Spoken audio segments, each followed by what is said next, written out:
If you want to add guides to your program editor in Premiere Pro, I'll give you the fastest and most efficient workflow. I will explain the basics first and then show 4 different methods. From slow to faster to extremely fast using shortcuts, and finally instant using templates.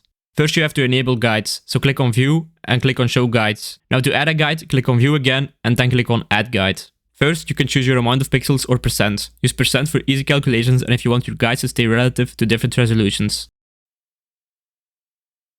Colors don't matter as long as you avoid colors that blend into your footage. If you want an easy all-around choice, then maybe pick yellow.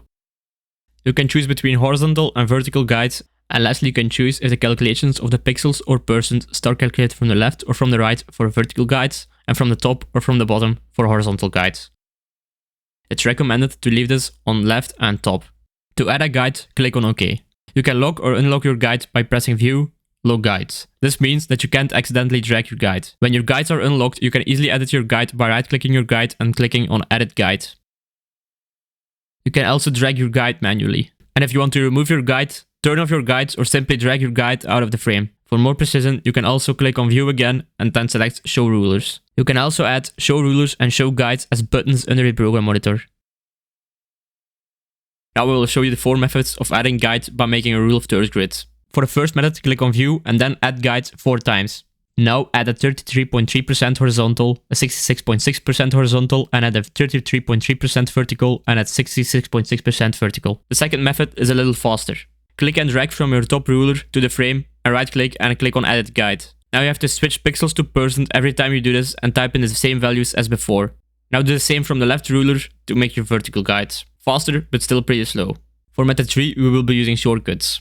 Open keyboard shortcuts with Ctrl-Alt+K or Command if you're on Mac and search for guide. If you have a numpad on your keyboard, then I recommend you to use this. If you don't have one, then just use the regular numbers. Set Show Guides to numpad 1, Lock Guides to numpad decimal, Add Guides to numpad 5, Clear Guides to numpad 0, Save Guides as template to Alt plus numpad 1, search for Show Rulers and set it to numpad 2. Now search for Save Margins and set it to numpad 3.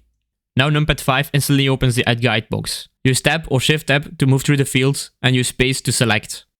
You can scroll through the drop-down menus using your arrow keys or page up, page down, or simply by turning off your numlock and using 8 and 2. To quickly type in a value, press Alt plus A first to select all and then just simply type in your value. Then press Enter to apply. If you want to toggle the display of these guides, then simply press numpad 1. If you want to remove them, then press numpad 0. This method is pretty fast, but we can even go faster.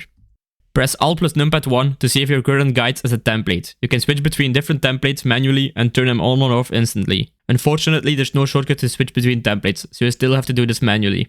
And now I have 2 extras. If you press numpad 3, you can switch your save margins on and off. You can even adjust these margins if you click on the wrench and then go to overlay settings. You can export your guides to use them across devices. And lastly, you can also import guides like an Instagram reel save margin from the internet, for example.